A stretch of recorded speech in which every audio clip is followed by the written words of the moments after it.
disponibilizou o link no grupo e mandou por e-mail das pessoas que se inscreveram como ouvintes o link do grupo do WhatsApp, né? Eu mandei o link do WhatsApp, mandei o link do YouTube, os 2 YouTubes, de ontem, de hoje, e avisei que se quiser assistir, participar do encontro aqui do Google Meet, entrasse no grupo do WhatsApp para poder entrar. Okay. O e-mail está lá, eu enviei para todo mundo, da lista do e-mail do web. Tem que ver se não caiu no spam, no lixo eletrônico, toda aquela coisinha, né? Mas qualquer coisa, manda o povo entrar aqui, já é. Com vocês, Gabriela Lembo. Bora lá? Bora lá.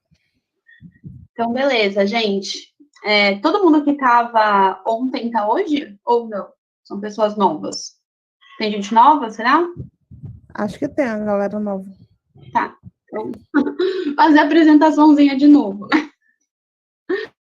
Bom, gente, boa tarde para vocês. Queria agradecer aí por vocês estarem disponibilizando o domingo de vocês para escutar sobre esse tema super polêmico que é o controle aversivo na análise do comportamento, apresentado por mim.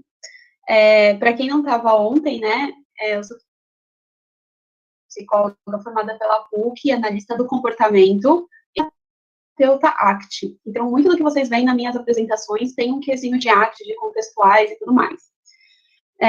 A aula sobre controle aversivo, ela é uma aula, assim, bastante conceitual, né, eu acho que é os conceitos básicos mesmo da análise do comportamento.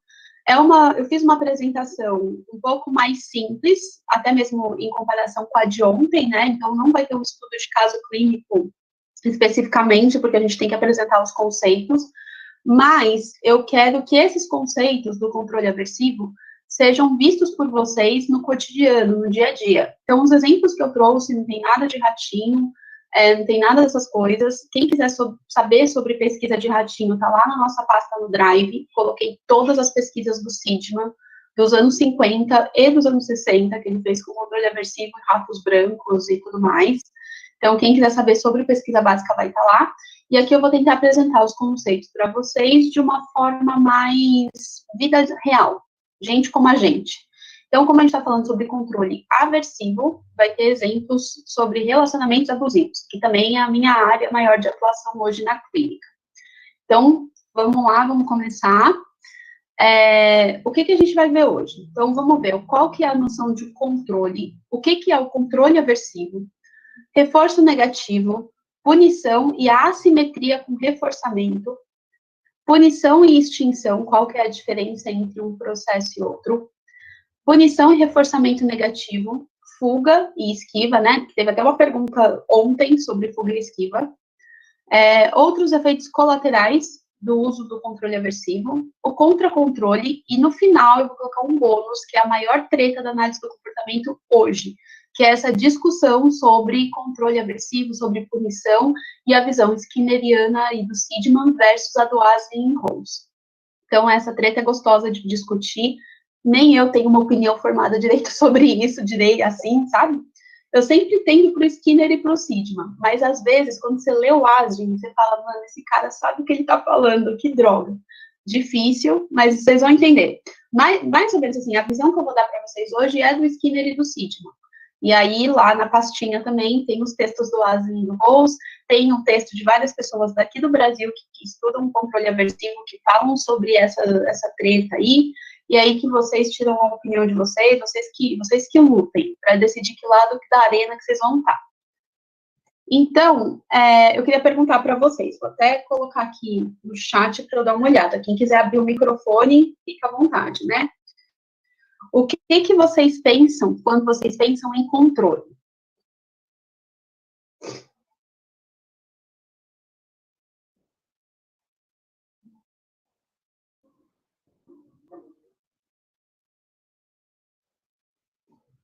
Natália colocou que é a audiência, que é o controle da fala do cliente. Pode ser assim, gente, o que vier, sabe? Não precisa necessariamente ser no setting clínico. Controle da TV, boa, Viviane, curti. Influência, domínio da situação, pensa em audiência também. Qualquer coisa que influencia, previsão, poder, domínio, gostei dessa palavra, domínio. Beleza. E o que você sente, o que vocês sentem quando, se eu disser para vocês que nesse momento você está sendo controlado? O que vem para vocês?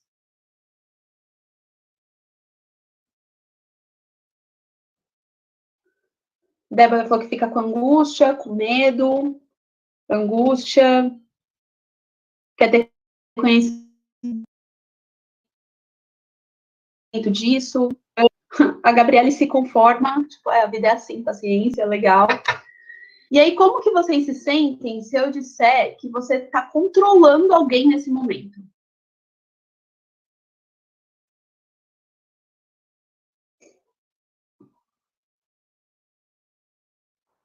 Débora falou sobre poder, tem que a Natália falou, a Janiele falou sobre medo, poder, todos têm livre-arbítrio, né, Marcos? Livre-arbítrio, gostoso.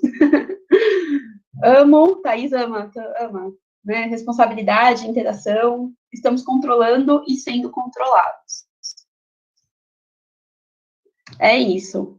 Então, o que é esse controle, né? Gente, vou tirar do chat agora, se alguém tiver alguma coisa a falar mais para frente, ou me interrompem no som, né?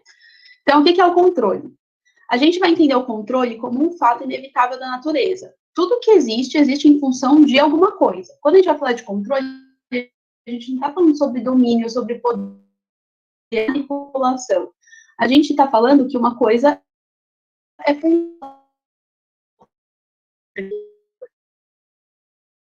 solto, nada existe livre. Na verdade, o controle, ele é o oposto de liberdade. É como se onde tem controle, não temos liberdade. Mas quando a gente está falando sobre ciência, o controle é uma relação entre variáveis. Quando a gente fala sobre controle comportamental, a gente não está falando do domínio de um sobre o outro. A gente está falando sobre uma relação comportamental. Uma coisa vai ser função da outra. E aí, um dos motivos, né, que a galera não gosta da análise do comportamento, acho que tem muito a ver com isso. Logo nas primeiras aulas, o professor já solta: o controle comportamental, tudo é controlado, você está controlando, você está sendo controlado. A gente vem num senso comum que isso é péssimo, dá um susto, fala: o quê? Eu controlando, imagina, eu sou livre, ser livre, espírito solto, eu faço o que eu quero, aonde eu quero e tudo mais. E por que isso assusta, né? Por que na psicologia, né, a análise do comportamento é sempre aquela matéria que, tipo, ou passa batido, existe um...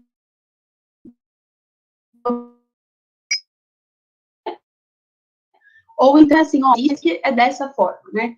Porque a análise do comportamento, o behaviorismo radical, foi uma coisa meio inovadora na psicologia, uma coisa nova. A gente trouxe para a psicologia, ou tirou da psicologia e levou para outra área, que é a área das ciências naturais. Isso significa, quando a gente fala sobre ciências naturais, né, significa que o homem é parte da natureza e responde às mesmas leis naturais que qualquer outro fenômeno da Terra. E aí vocês se perguntam, né, tá bom, beleza, e eu com isso, o que tem a ver? Então, né, isso significa que a gente acaba introduzindo na natureza humana o controle pelo... Ou seja, somos parte dessa... E é isso mesmo. E a gente tira da natureza humana, por outro lado, esse conceito de liberdade incondicional, que é o livre-arbítrio, que é poder escolher o que quer, a hora que quer, do jeito que quer, sem ter... Como se tivesse uma força interior de cada um, inata, que nos leva a fazer as coisas que nós queremos, como se a gente pudesse escolher, e a gente sabe que não é bem assim. O nosso comportamento, ele é função de algumas coisas. E como seres biológicos, é biologicamente funcional que nós respondamos aos estímulos do ambiente que estão ali presentes na hora que eles estão. Então, imagina só vocês se o nosso cérebro realmente fosse um computador, ou puder, mesmo a gente quisesse, ou as memórias viessem aleatoriamente, sem que a gente tivesse controle nenhum sobre isso. A gente ia ficar lembrando que, de repente, fala na infância, nossa, aquele dia que meu pai me bateu, sei lá, alguma coisa assim. Do nada. A gente não ia ter descanso, a gente não ia dormir, não ia comer, não ia fazer o que a gente quisesse fazer hoje. Então, não é assim. Geralmente, a gente lembra de coisas porque algum estímulo do ambiente evocou essas lembranças. Ou seja, a gente está sempre em contato com esse ambiente, a gente está sempre sob controle desse ambiente. Mas esse ambiente também está sob controle de nós, das nossas próprias ações. Então, a gente vai chamar de controle uma relação, não uma coisa de uma coisa sobre a outra. Essa parte, gente, agora eu vou abrir o chat. Quem tiver alguma coisa, pode falar isso daí, pode falar. Dark, do Dark. Eu não assisti ainda a série, mas eu gostei muito dessa parte. Eu sei que fala sobre tempo, sobre um monte de, sei lá, viagens no tempo, enfim. Mas ainda não tive a oportunidade de assistir, porque quando eu dentro da série, meu cérebro é uma gelatininha. Eu não presto atenção em nada. Evitem spoilers. Um dia eu vou assistir. Um dia que eu estiver mais esperta. Vai rolar. Então, gente, o que é esse controle, né? Coloquei até o maravilhoso Sidman para falar sobre isso. O controle do comportamento pelo ambiente físico e social é uma característica exatamente controles físicos, reações, processos fisiológicos. Nós somos feitos assim. Eu acho até engraçado, né? Porque todo mundo concorda que para você fazer digestão, você tem que pegar um alimento e colocar dentro do seu corpo. Você não faz a digestão a partir de um alimento que você cria dentro de você mesmo. Para ter o processo digestivo, você tem que ter um contato com o seu ambiente externo. Se é assim, por que com emoção, com pensamento, com sentimento não é? Por que tem que ter um quê de metafísico, de sobrenatural nas emoções e nos sentimentos? Sendo que é o mesmo corpo, é o mesmo processo, a única coisa diferente que a gente tem é que a gente pensa, poxa, uma característica da evolução, muito bom, mas está no mesmo nível, né? Então, controle está aí. Então, gente, não adianta negar. O controle não é uma questão de filosofia ou opinião. Não adianta falar, eu acho que eu sou livre. Tá, grandes bosta, você pode achar o que você quiser, mas até o que você acha é controlado pelo ambiente. Então, mesmo o seu conceito sobre liberdade foi aprendido de alguma forma do que você viu e viveu na sua história de vida. Então, o controle ele é um fato do mundo e a humanidade. Não é mais especial do que qualquer outro elemento da natureza. O controle, gente, é inevitável. A gente está a todo momento controlando e sendo controlado pelo ambiente. Gente, quando a gente fala ambiente também, o ambiente não é só aqui o computador, a mesa, o copo d'água. Isso daqui só não é ambiente. O ambiente é o nosso ambiente social também. As pessoas com as quais a gente convive, a gente conversa, a gente namora, e família e tudo mais, tudo isso faz parte do nosso ambiente também. E a gente está sempre controlando essas pessoas e sendo controlado por elas de volta. Não no sentido de domínio, mas no sentido de que o que a gente faz é função do que as outras pessoas fazem e vice-versa também. A Marcela falou que para ela foi um choque quando ela descobriu que não existe liberdade. Meu professor criou o conceito do safadão, que somos 99 controlados, mas que 1% a gente acredita ser livre. Tá, gente, vamos falar só um pouquinho desse treco de liberdade, né? Quando o Skinner vai falar sobre consciência, autoconhecimento e tudo mais, quando a gente tem que, para ler Skinner, a gente tem que entender que ele era um homem das palavras. Ele levava a sério o que ele falava, não era uma coisa solta no mundo. Ele não ia escolher as palavras porque, eu acho que significa tal coisa. Ele era homem das letras, antes de ser psicólogo, antes de ser um pesquisador e tudo mais. Então, para ler Skinner, a gente tem que saber disso. Quando ele fala que a liberdade não existe, ele está se referindo a essa questão de liberdade no sentido bíblico da coisa, no sentido de conceito comum de que a gente é livre para escolher qualquer coisa do mundo, qualquer coisa do não mundo também, sob quaisquer condições, sem condições, incondicionalmente. Nesse sentido, realmente, não tem liberdade. Mesmo porque tudo que a gente conhece, tudo que a gente sabe, é porque em algum momento a gente entrou em contato com isso. Não tem como a gente saber o que acontece fora desse nosso ambiente. E tá tudo bem. É assim, é biologicamente saudável, é esperado e tudo bem. Agora, dentro do que a gente conhece, dentro do autoconhecimento, dentro da autoconsciência, quando a gente consegue enxergar e descrever os determinantes dos nossos comportamentos, aí sim a gente vai encontrar um certo tipo de liberdade. Quando a gente assume que existe controle no sentido de relação entre indivíduo e ambiente, a gente se torna mais livre para escolher. Então, a gente não precisa ficar à mercê das condições que nos são apresentadas. A partir do momento que eu vejo que eu estou num relacionamento ruim, eu vejo que as minhas esquivas são super ruins, que eu perco um monte de oportunidades e que aquele cara perto de mim não me faz bem, eu posso sim escolher sair dessa relação. Eu posso falar, não, eu não quero mais este tipo de controle, vou partir para outro tipo de controle, um controle que vai me beneficiar. E se vocês acham que isso não é liberdade, eu não sei o que mais poderia ser. Então, eu sempre falo para meus clientes na clínica, existe liberdade pelo controle. A partir do momento que você entende o que está te controlando, você é livre para decidir se você quer continuar ali ou ir para outra coisa. Obviamente, você não vai ser livre para decidir sobre qualquer coisa do mundo. Você vai decidir entre outra coisa que já está dentro da sua história de vida e tudo mais, ou coisas que você conhece, coisas que você pode descrever, enfim, você pode escolher dessa forma. Então, sim, gente, liberdade vai existir. Não levem o Skinner tão ao pé da letra, entendendo conceitos, tipo, pré-conceituosos, sabe? Liberdade não existe. Sim, o Skinner falou isso, mas vamos entender. O que ele quis dizer? O que é essa liberdade que ele está falando? Vamos um pouco mais a fundo, que dá para entender, sim. E tem liberdade. Senão a gente ia ser tudo bicho até hoje, fazendo só coisa que está ali no momento, na sobrevivência. Eu acho que o comportamento verbal garante pra gente um quê de liberdade mais do que os gatos, por exemplo, coitados. Eles são menos livres que nós, diria. E aí, o que a gente entende por controle aversivo? O que é esse tal do controle aversivo? E aí, gente, a tretinha já começa. Marta não, a Hunziker, ela vai, eu não lembro se o nome dela é Marta, eu já falei pra vocês, eu sou péssima com nome, não sei o nome de ninguém. Tipo, se eu ver a cara, talvez eu saiba quem é. Mas tem uma autora brasileira que estuda controle aversivo horrores, ela é da USP. E aí ela entra nessa treta aí, o controle aversivo é um tipo de controle especial, não é um tipo de controle especial, o Sidman também fala disso, mas aqui na nossa apresentação vamos entender que, sim, o controle aversivo vai ser uma subcategoria de controle, mas só para ficar mais fácil para a gente entender, depois vocês leiam mais sobre o assunto e criem a própria opinião de vocês. Isso é liberdade também, só para avisar. A Tatu, isso mesmo, Thalissa, é a Tatu. Isso, não é a Rubner, não, é a Hunziker. É outra. É a Hunziker, ela estuda controle aversivo na USP.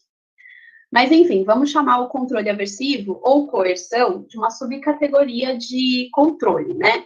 E aí a gente tem o reforçamento positivo, que é uma forma de controle, mas não é um controle aversivo, é só controle. A gente vai ter o reforçamento negativo, punição positiva e punição negativa. O reforçamento negativo a gente vai chamar de primeira subcategoria de controle aversivo, e a punição positiva e negativa a gente vai chamar de segunda subcategoria de controle aversivo. E agora a gente vai entrar nos esquemas do Sidman aqui. Essa apresentação é baseada muito no que o Sidman fala. Ele é super seguidor do Skinner, eram super amigos, best friends, de verdade. Assim, o Sidman realmente podia chamar o Skinner de best friend Skinner, né? Diferentemente de mim, que só criei o termo para zoar com vocês. Mas o Sidman realmente era best friend, eles estudavam, faziam pesquisa, maravilhosos, e a gente vai fazer essa apresentação com base nisso daí, nos estudos dos dois. E aí depois a gente vai para as tretas, que tem outras ramificações aí. Então, vamos lembrar, né? Qual que é a definição de reforço? Independentemente se é positivo ou se é negativo. O que define um reforço? Alguém pode me dizer aqui no chat? Antes de eu mostrar a resposta certa?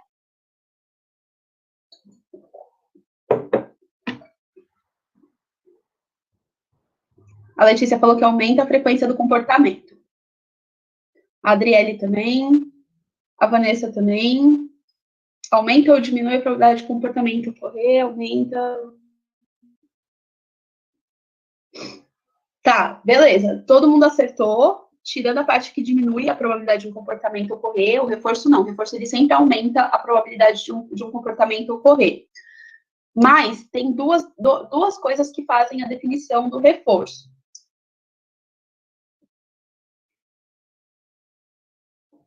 Primeira delas é a temporal.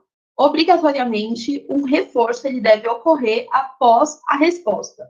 O reforço ele não ocorre antes da resposta. Ele não ocorre junto com a resposta. Ele ocorre após a resposta. E a outra definição é a definição funcional. Ele aumenta a probabilidade de uma resposta ocorrer, da resposta que precede o reforço. Prazer não vai definir um reforço. Assim, geralmente, um reforço positivo, ele pode estar associado a reações fisiológicas que a gente vai chamar de prazer, de bem-estar e tudo mais. Mas não necessariamente. Não necessariamente. Se vocês perceberem, sei lá, criança, o exemplo clássico, né? Criança que faz birra e os pais brigam com a criança quando ela faz birra. Quanto mais os pais brigam com a criança, mais birra ela faz. O que está acontecendo? Vocês vão falar que é uma punição porque é ruim? Uma briga? É ruim levar bronca, então é uma punição? A gente não vai olhar para um reforço ou para um estímulo aversivo pelas coisas, pelas reações que ele vai causar na pessoa, ou só por conceito comum, assim, tipo, se uma bronca é ruim para mim, então deve ser ruim para todo mundo. A gente não vai falar disso daí também, porque quando a gente tem que olhar para a função, então a gente tem que olhar para tudo, para a história da criança. Quando a criança está quietinha, fazendo as coisas dela, os pais não olham na cara dela. Os pais só vão olhar para a cara dela quando ela faz birra, mesmo que seja só para brigar. Então, a briga não necessariamente vai provocar prazer na criança, não vai iniciar com sensações fisiológicas de prazer. Talvez inicie sensações fisiológicas de medo, de qualquer outra coisa. Mas, ainda assim, aumenta a probabilidade de birras no futuro. Aumenta a frequência de birras. Então, a gente vai chamar de reforço, mesmo que não seja alguma coisa prazerosa. Então, a definição de reforço é temporal e funcional, e ponto. É só para isso que a gente vai olhar para definir um reforço. Agora eu vou tirar do chat rapidamente, tá, gente? Eu vou para minha colinha de reforçamento negativo, que tem umas coisas a mais aqui, né? E aí a gente vai chamar de reforço negativo aquele que, após a ocorrência da resposta, algo que estava no ambiente é removido, eliminado ou é diminuído. Isso é o reforçamento negativo. Não é negativo porque é ruim, é negativo porque tirou alguma coisa do ambiente. E o positivo não é positivo porque é bom, ele é positivo porque ele acrescenta alguma coisa no ambiente. E essa coisa que é acrescentada aumenta a probabilidade da resposta que precediu essa estimulação, e o reforço negativo, ele retira alguma coisa do ambiente, e essa retirada, ele aumenta a probabilidade de responder que precediu essa retirada do ambiente desse estímulo, né? Então, vamos para um exemplo clínico de reforçamento negativo. Então, eu peguei, como eu falei para vocês no começo, né? Eu peguei exemplos de relacionamento abusivo, que eu acho que são bem marcados e dá para ver bastante. Então, a gente tem a cara feia e uma bronca do namorado. Aí a namorada vai lá e segue a ordem do namorado de bloquear todos os amigos homens do Instagram. E aí ela elimina a cara feia e a bronca do namorado. Então, aumenta-se a probabilidade de seguir ordens do namorado, aumenta-se a probabilidade de bloquear os amigos homens, ou eliminar os amigos homens, ou ignorar amigos homens. E aí, eu vou colocar mais uma condiçãozinha para vocês, porque não acaba aí. E aí ela ganha carinho, abraço e presente. E eu pergunto para vocês, e agora, hein? Como que fica essa situação? Por que eu trouxe essa situação para vocês? Primeiro de tudo, porque quando a gente está na vida real, fora das contingências que a gente aprende na faculdade, porque a contingência podia terminar aí, acabou. Mas quando a gente vai para a vida real, a coisa é muito mais complicada do que a gente está vendo. Geralmente, os comportamentos não são mantidos só por reforçamento negativo ou só por reforçamento positivo. Pode ter diversas outras consequências que acompanham o responder. A vida é plural, é isso aí, acontece de tudo, sabe? E deixa eu ver aqui minha colinha agora, porque eu tinha colocado algumas perguntas para vocês também, né? Então, assim, a vida humana, ela é complicada porque nem tudo são esses recortes, como eu falei para vocês, né? A gente é constantemente reforçado, tanto negativamente quanto positivamente. A gente sofre controle aversivo e controle por reforçamento positivo de todo mundo, de todos os lados. Não tem muito como fugir disso. E, às vezes, é muito difícil separar as variáveis, principalmente na clínica. E aí eu trouxe esse exemplo porque ele é um clássico dos relacionamentos abusivos. Uma pessoa que se mantém no relacionamento abusivo, ela não fica só para eliminar coisas. Ela ganha coisas também. Reforçamento positivo vem junto. E aí que tá o difícil, porque geralmente as pessoas veem a última relação. E aí a primeira relação fica meio escondida, porque quando você evita ou quando você elimina alguma coisa do ambiente, não é tão marcado quanto você produz alguma coisa, né? E aí, esse comportamento, ele está sendo controlado coercitivamente? Ou ela está bloqueando os caras pelo reforço positivo? A pergunta aqui é, quanto custa para ela esse reforço positivo? O que ela tem que fazer para, então, ganhar esse reforço positivo? E o que ela precisa fazer para ganhar, né? E E nesses casos, né, de relacionamento abusivo, os dois esquemas operam sobre a vítima e o nosso papel como psicoterapeuta é ajudar a vítima a encontrar essas variáveis, né, encontrar essas relações, trazer aí para o controle verbal essas relações, para que ela saiba descrever e ela consiga determinar o que vale a pena. Porque seguir a ordem do namorado, bloquear todos os amigos homens, beleza, o que ela perde com isso? Onde que ela vai chegar com isso? Ela ganha carinho, abraço, presente, beleza, mas e do outro lado também? Ela fica mais longe dos amigos, ela acaba se isolando, tem um monte de outras coisas, que não é só eliminar a cara feia e a bronca ali na hora. Então, a vida vai muito mais. A Vanessa perguntou, rola um reforço intermitente aí, né? Sempre rola também. Tem isso também, gente. Nem sempre o esquema de reforçamento é contínuo. Muitas vezes tem outros esquemas de reforçamento rolando. E principalmente esquemas de reforçamento que não são fixos, eles são variáveis, são os piores, porque mantém a pessoa respondendo continuamente. Isso aí também tem bastante estudo sobre. Gabriele falou que uma vez o Hélio Guilherme disse que para avaliar se uma situação é positiva ou não, é verificar os sentimentos que ela está sentindo, sensações corporais. Bem o que você falou, o que custa para a pessoa. Eu acho que são sentimentos, com toda a certeza, a gente pega esses sentimentos também, mas é difícil dizer através dos sentimentos, porque eu tenho certeza que quando ela ganha um carinho, um abraço, um presente, ela se sente bem. Tem muito disso na clínica, mas ele me faz bem, eu gosto dele. Quando tá tudo bem, tá tudo ótimo. Quando eu falo, que ela quer dizer, né, a vítima, né, que ela quer dizer assim, quando eu faço tudo o que ele quer, fica tudo bem. Então, não é só uma questão de olhar os sentimentos, eu acho que a gente tem que ir um pouco além, a gente tem que ver quanto custa para essa vítima ganhar e se sentir bem. O que ela perde quando ela se sente bem? Eu acho que a investigação é um pouco mais profunda mesmo. Então, ó, chupa, psicanalistas, é profundo sim, a gente não fica só na porcaria da contingência, dá maior trabalho esse negócio de falar que a gente fica, como é que é, superficial, não se aprofunda, vai tomar banho, que isso. Aí a Gabriela falou assim, entra o autoconhecimento, se ela possui respondentes de ansiedade e quando ela passa por isso, para ter o SR+. Começou, amor, não, parei, vamos seguir. Então, vamos para a punição, vamos para os conceitos de punição agora. Chega de falar mal de psicanalista, mesmo que eu não estou falando, né? Estou só contra-argumentando. Então, vamos falar aqui da questão da punição. Então, o que é a punição positiva? Como que a gente vai definir, né? Definimos reforçamento negativo e positivo. Como que a gente vai definir punição positiva e punição negativa? Então, a punição positiva é quando um estímulo aversivo ou um reforçador negativo.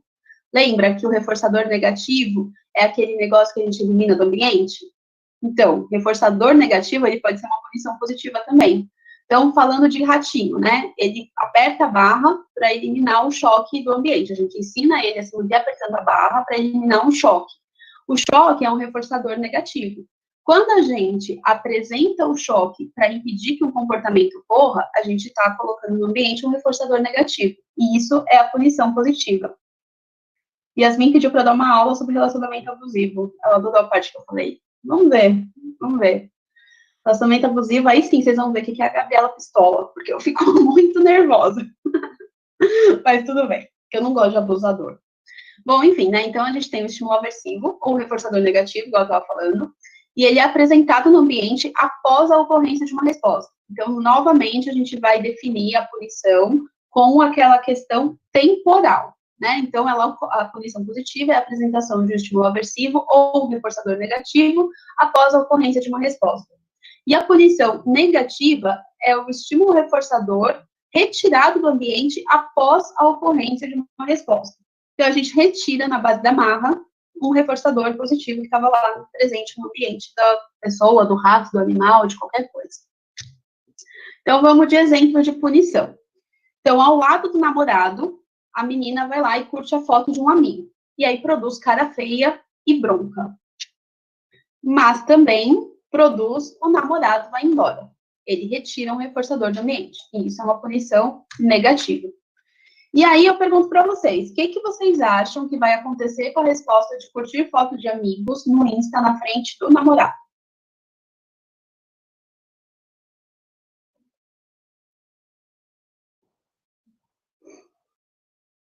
André falou que vai diminuir o extinguir, diminuir a probabilidade. Reforçamento negativo.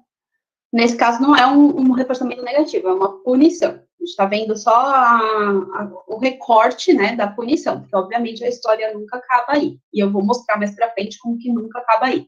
Então, sim, muito provavelmente vai diminuir a probabilidade de ela curtir fotos de um amigo quando estiver ao lado do namorado. Para evitar, né, obviamente, a cara feia, ou então para não produzir a cara feia. E para não deixar que o namorado vá embora também. E também reforça o comportamento do namorado de fazer cara feia, assim, reforça. Pois é. Muito bem, Bruna. Você já está começando a pegar a questão da relação de controle, que não é só um lado, são dois. É isso aí. E aí, gente, agora que a tretinha começa, porque a gente vai colocar as definições. Então, reforçamento positivo e negativo, o Seidman e o Skinner vão chamar de processos comportamentais. O que significa um processo comportamental? Processo comportamental é aquilo que tem efeito sobre a resposta, tem um efeito sobre o comportamento. Então, o reforçamento positivo e negativo para o Seidman e o Skinner são procedimentos simétricos, pois os dois aumentam a probabilidade de responder e são definidos pelos seus efeitos sobre o comportamento. Ponto. E a punição positiva e negativa? Eles são considerados apenas procedimentos, não processos. Porque a sua definição, ela é feita não é feita, na verdade, sobre os efeitos sobre o comportamento, mas sim apenas uma questão de manipulação de variáveis. Então, punição positiva e negativa vai ser definida só como alguma coisa que consequencia uma resposta, e não porque diminui a probabilidade de uma resposta. Isso para os nossos dois amiguinhos, o Seidman e o Skinner. Então, por que eles falam isso? Por que eles chamam punição de procedimento e não processo, e reforço negativo é um processo e um procedimento? Por que eles falam isso? Porque os efeitos da punição, eles vão muito além do que simplesmente suprimir uma resposta. E a pergunta é, por que a resposta punida é suprimida?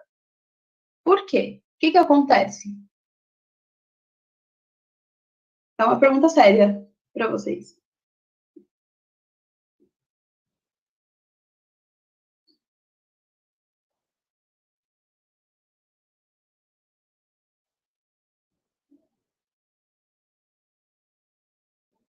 Bruna mandou um efeitos emocionais colaterais. Pode ser, também, sim. Repertório, não entendi, Natália.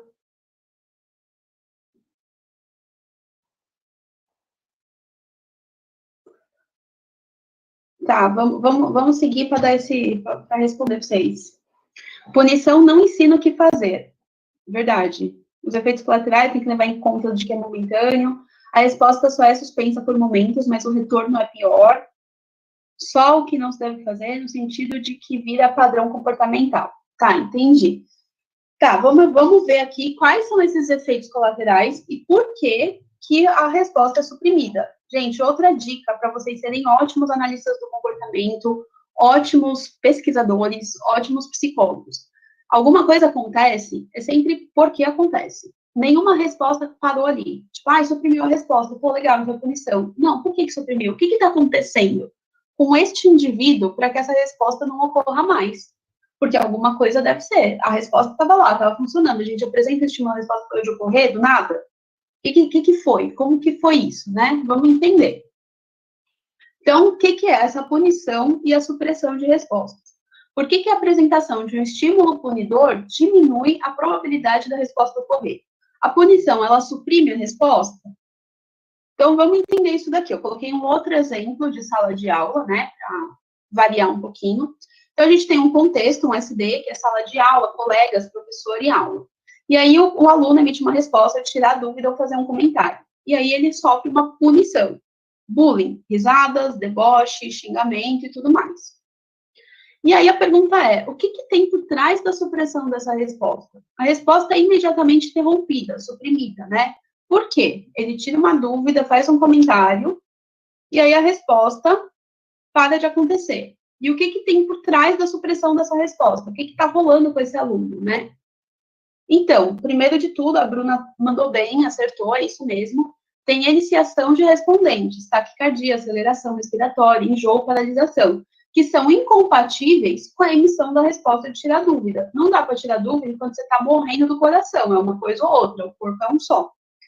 E também emissão de qualquer outra resposta que elimine ou diminua a punição, que é correr para o banheiro, ou então ficar quieto, colocar a mão na cara, qualquer coisa assim. Por isso que a resposta é suprimida, porque tem essa iniciação de respondentes que são incompatíveis com o comportamento de tirar dúvidas, e tem emissão de qualquer outra resposta que elimine ou diminua a punição. Não dá para um organismo só fazer duas coisas ao mesmo tempo. Não dá para ele tirar a dúvida na frente do professor enquanto corre para o banheiro. É uma coisa ou é outra coisa. Os dois realmente não vai funcionar. E isso que é importante da gente entender quando a gente fala sobre supressão de resposta. Então, realmente, quando uma resposta operante ela é punida, o primeiro efeito observado é uma redução imediata na sua frequência.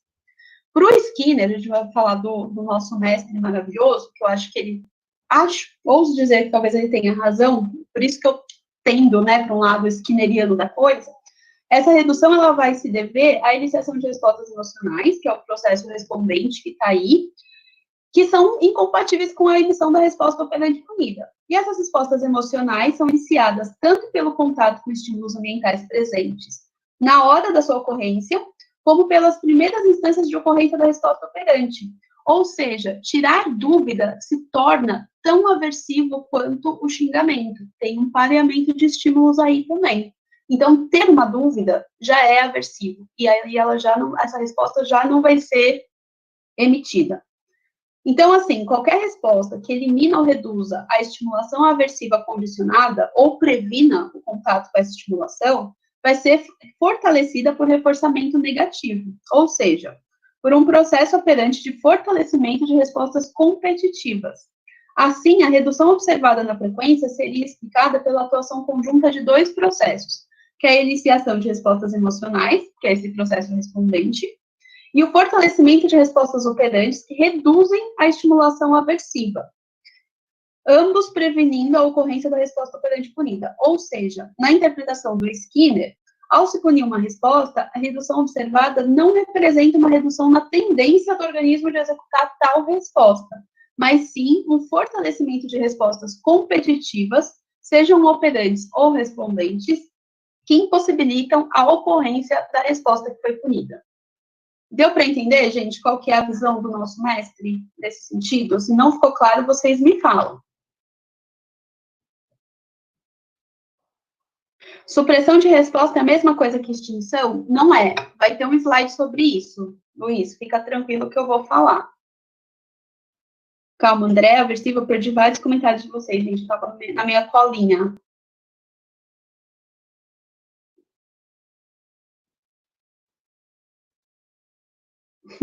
Virar figurinha, é verdade. Eu já fiquei sabendo que a gente vira figurinha. Tô com um pouco de medo de virar. Mas tudo bem. Então, gente, se ficou alguma dúvida aqui, vocês me falam, antes da gente continuar, porque isso é importante para entender as tretas toda do controle aversivo. Beleza, se ficou claro, ficou claro. Então, punição e probabilidade de ocorrência da resposta. O que tem por trás dessa diminuição da probabilidade da futura da resposta ocorrer? A resposta não volta a ocorrer, mesmo que o estímulo punidor não esteja mais presente também no ambiente. Por quê, né? Tipo, só quando tem bullying, a pessoa não vai tirar dúvida? O que acontece? Pareamento de estímulos. A punição, o bullying, esses atos, deboche, xingamento, ocorre um pareamento de estímulos com o contexto. Então, a própria sala de aula, os colegas, o professor, a aula, a dúvida, tudo vai se tornar um aversivo condicionado. E vai diminuir a probabilidade de tirar dúvida e aumentar a probabilidade de outros comportamentos. Como? Como matar a aula, enfim, fazer qualquer outra coisa. Então, a merda, né, tá feita. Que é um pareamento de estímulos e transferência de função. Tudo vai se tornar um punidor condicionado e vai funcionar como supressor de resposta, tirar dúvidas e aumentar a probabilidade de outras respostas ocorrerem. Como matar a aula, se sentar lá atrás, dormir na sala de aula, não estudar ou estudar demais. A gente não sabe o que vai acontecer com esse aluno. E aí a gente vai responder agora a pergunta do Luiz Henrique, que é a punição negativa versus a questão da extinção. A punição negativa, né, só lembrando, é aquela que retira um reforçador do ambiente. Então, a gente sabe que a punição suprime uma resposta, beleza, realmente suprime. Mas a extinção também. E aí, qual que é a diferença entre elas? Alguém sabe dizer?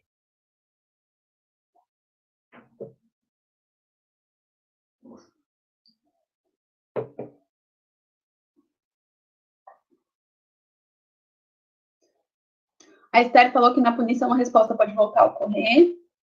Suprimir não extingue, sim.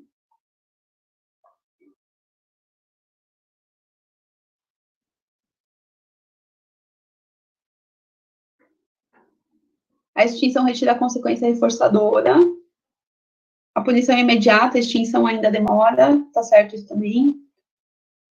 Andressa falou aqui, extinção envolve a quebra da contingência. É isso. É isso mesmo. Vamos ver no exemplo como que isso funciona. Então, a extinção, ela quebra a contingência reforçadora do comportamento em questão. Ou seja, o reforçador que é retirado é o reforçador do próprio comportamento. Então, a gente tem lá um celular, mandar mensagem para o ex. E a Letícia? Talvez eu tenha me inspirado em você, hein? De ontem, mas beleza. Então, tem o celular, mandar mensagem para o ex. Receber resposta é o reforço positivo. Mas aí, o ex para de responder.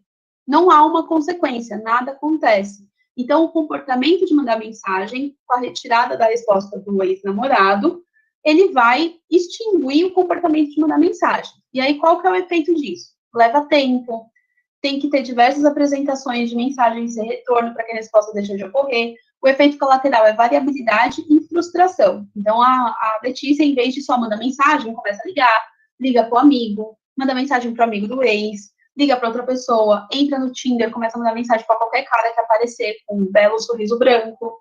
E é isso que acontece. Variabilidade comportamental. E na punição negativa? Na punição negativa, é a retirada de um reforçador do ambiente que não necessariamente mantém a resposta que pretende suprimir. Então, tem o contexto celular, mandar mensagem para o ex e a amiga para de falar com ela. Então, toda vez que ela manda uma mensagem para o ex-namorado, a amiga vai lá e para de responder para ela também. Fala, não sei ficar falando com esse cara aí, também não vou mais falar com você. Então, eita, cadê meu negócio aqui? Então, diversas respostas são punidas ao mesmo tempo. Tipo, mandar mensagem para o ex, pensar no ex, falar sobre o ex também. Várias punições acontecem. E as respostas serão imediatamente suprimidas. Então, mandar mensagem para o ex para imediatamente. E os efeitos colaterais que a gente vê são sentimentos como raiva, medo, ansiedade, quando acontece a punição negativa. A Yasmin falou que a supressão só esconde o comportamento. Eu acho que a supressão não esconde o comportamento. Eu acho que a supressão por punição não é que ela esconde o comportamento. Eu acho que é aquilo que o Sidman e o Skinner falou. São eliciados outras respostas fisiológicas incompatíveis com a emissão da resposta e outras respostas acabam acontecendo que são incompatíveis com a resposta que estava sendo mantida anteriormente para evitar a punição. Então, a menina, em vez de mandar mensagem para o ex, pega e manda mensagem para amiga, manda mensagem para outro cara aleatório, enfim, vai atrás de outras coisas, que é o que acontece na punição. E aí, quando a amiga retira, ou quando a amiga não está vendo, aí a mensagem para o ex pode acontecer, porque o que mantém ela mandar a mensagem para o ex é outro tipo de reforço, e não o reforço que a amiga retirou, que é a própria presença, a amizade, tudo isso. Essa é a diferença entre punição negativa e extinção. Alguém tem alguma dúvida sobre isso? Ficou claro? Como que foi essa explicação?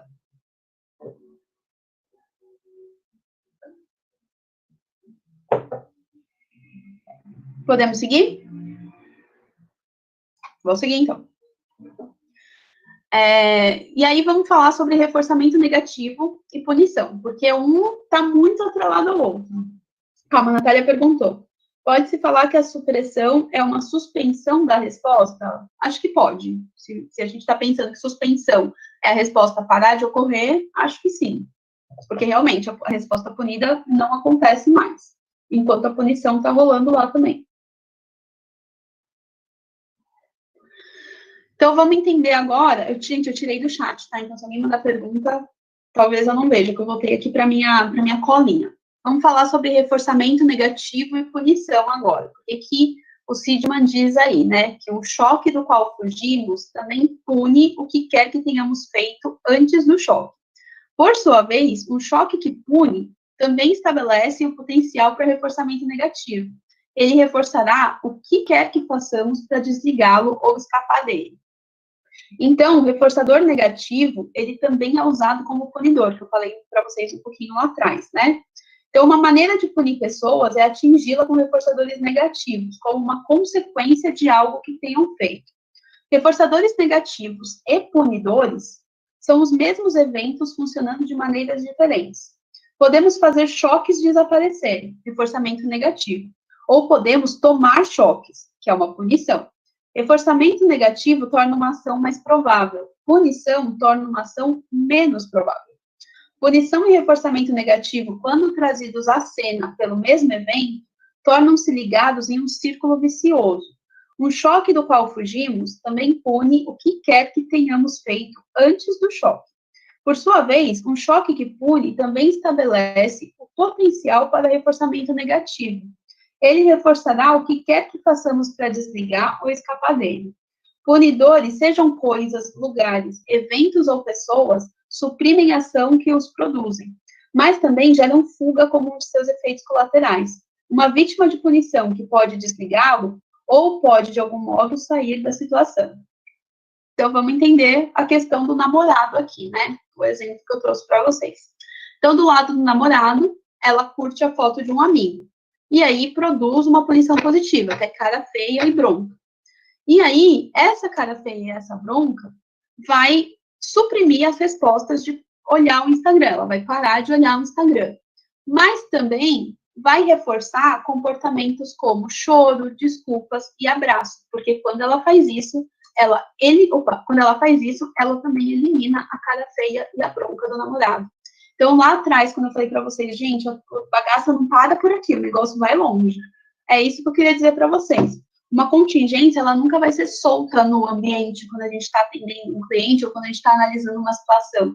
As coisas, elas vão acontecendo nesse ciclo vicioso. E isso é o triste da questão sobre reforçamento negativo e punição. A Yasmin falou, é sempre encadeado. É sempre encadeado. É uma coisa atrás da outra, a gente não para nunca.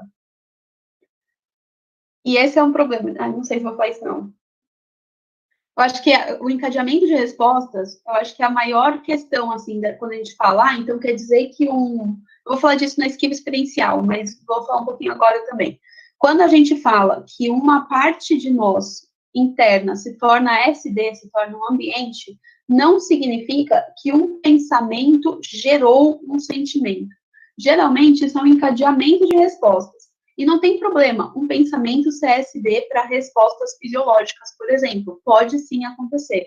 O importante da gente entender nessas situações é que esse pensamento não é originado dentro do indivíduo aleatoriamente ou espontaneamente. Esse pensamento também está sob controle ambiental. Ele também é um comportamento que está em constante relação com o ambiente. Acho que isso que é importante de entender dessa coisa de encadeamento de respostas. Mas isso daí, gente, é outra aula, então vamos voltar para controle aversivo. Então, como o Sidman falou, né, no trecho que eu li para vocês, tem a questão da fuga, que é um dos efeitos colaterais do uso de controle aversivo. Então, vamos voltar para a sala de aula, né? A gente tem sala de aula com os colegas, o professor e tal, e aí a resposta é matar a aula, é ir embora, é chegar até o portão e sair. E isso daí é eliminar punidores. Ele elimina a sala de aula, ele elimina os colegas, ele elimina o professor, ele elimina a própria aula e tudo mais. Então, a sala de aula, né, ela tinha se tornado um punidor, e aí quando o aluno entra na sala de aula e vai embora, ou chega até a escola e vai embora, ele está emitindo, né, um comportamento de fuga. Diante de um estímulo aversivo, ele foge. E aí a pergunta é, a fuga funciona? O que acontece no longo prazo? Realmente, ele elimina lá do ambiente dele o riso dos colegas, a cara de deboche e tudo mais. Matar a aula não seria esquiva? Gente, fuga e esquiva é, assim, tá junto, sabe? É uma coisa que é difícil a gente dizer o que está necessariamente operando, porque a partir do momento que um estímulo aversivo se torna um aversivo condicionado, a pessoa está esquivando do aversivo final, mas também está fugindo do estímulo aversivo condicionado. Então, a fuga é quando ocorre a apresentação, vamos chamar de fuga, o conceito básico e presente. A fuga acontece quando o estímulo aversivo final, o incondicionado, está presente no ambiente. E aí, diante desse estímulo aversivo, a pessoa já foge. Então, a fuga, por exemplo, seria colocar a mão no fogo e tirar. A gente está fugindo da estimulação aversiva que já está lá presente no ambiente. Isso é um comportamento de fuga. Na vida real, é difícil, porque geralmente a gente tem muitos estímulos aversivos condicionados. Tipo, riso dos colegas, o professor, a aula, enfim. Tudo isso é um estímulo aversivo condicionado, se a gente for pensar na base do conceito propriamente dito, né? O estímulo aversivo incondicionado são coisas que provocam dor física, né? Então, é isso mesmo, Thalia. Na vida real tem uma linha muito tênue entre fuga e esquiva. Quando a gente vai falar de fuga, realmente, é a presença do estímulo aversivo incondicionado. Então, quando tem um choque, ocorreu o choque, a gente faz qualquer coisa para eliminar o choque que está presente no ambiente. Mas o choque acaba sendo associado com outros tipos de estímulos que estão presentes no ambiente. E a gente vai entrar na esquiva. A fuga é importante, a fuga é adaptativa, a fuga da hora e tudo mais, mas o que acontece muito mais na vida é a esquiva, que é onde a gente vai olhar e se aprofundar bastante mais nessa aula. Então, vamos para ela. Então, agora a gente vai que vai, porque a esquiva pega pesado aqui na vida do ser humaninho, vai longe isso daqui. Então, né, a esquiva, ela torna a fuga desnecessária, pois ela previne o evento aversivo antes que ele ocorra. A esquiva é um ajustamento mais adaptativo à punição do que a fuga. Então, vamos pensar na gente macaquinho lá, primatobas, lá nas vidas passadas. Então, a gente fugia quando a gente via o leão, quando o leão estava correndo atrás da gente, quando a gente já estava com o dente do leão quase na nossa bunda. Pronto, fugia. E aí, a gente não precisa esperar ver o leão para sair correndo. A gente pode fugir assim que a gente vê o ambiente que a gente foi atacado anteriormente pelo leão. A gente pode fugir quando a gente escuta o barulho do leão, o rugido, alguma coisa do tipo.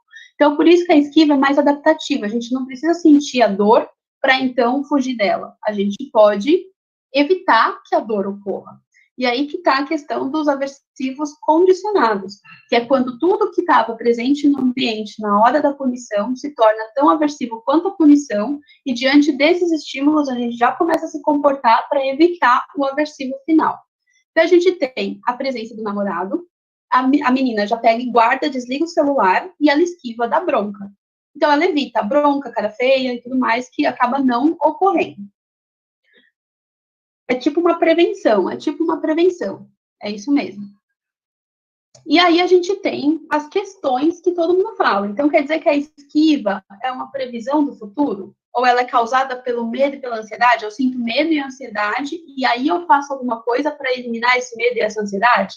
Então, essa questão, comentário do YouTube, essas aulas dela estão sanando várias dúvidas que eu tive no veganismo, legal. Mas não ocorrem só na presença do namorado, certo? Bruna, não vai ocorrer só na presença do namorado. Talvez a gente vai ver isso daí mais pra frente também, quando eu aprofundar um pouco mais na esquiva, né? Aí a gente discute melhor isso daí. A esquiva é inerentemente cíclica. Ô, Andressa, eu vou explicar. Eu acho que tem a ver, talvez, com o paradoxo da esquiva. Vamos chegar lá também. Vamos desmistificar essa esquiva primeiro, essa questão, assim, da previsão do futuro, né? Porque parece que a gente está evitando uma coisa que vai acontecer lá na frente. Então, o comportamento de esquiva é emitido não porque broncas não virão no futuro, mas porque já foi experienciado broncas no passado. E porque desligar o celular provoca um número menor de choques, né? Que seriam as broncas, agora. Então, a esquiva não é uma previsão do futuro, não tem a ver com uma expectativa, que eu acho que era uma das grandes críticas lá na época que a galera estava fazendo esses experimentos básicos com a esquiva. É tipo, então o rato, ele sabe que vai vir um choque. Então, o rato, ele evita o choque no futuro. Não é isso. Tem estímulos presentes no ambiente agora, que foram pareados com o estímulo aversivo final, e aí o indivíduo, a pessoa, faz qualquer coisa presente agora para não ocorrer para quebrar essa relação que já foi construída no passado. Então, a menina levava bronca do namorado. Sempre que ela pegava o celular, ela levava bronca. Então, na presença do namorado, pegar celular resultava em bronca. Teve essa construção. Então, na presença do namorado, ela guarda o celular e não leva bronca.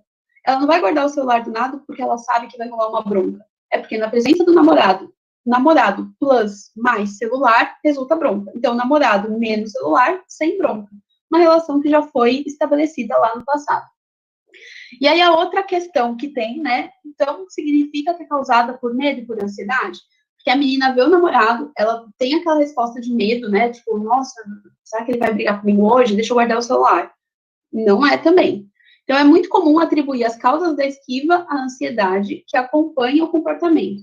Na presença de um sinal de bronca, que seria o próprio namorado, ele, só a presença dele já é um sinal de bronca, respostas de ansiedade podem aparecer antes da esquiva, mas é apenas uma questão temporal, não é causal.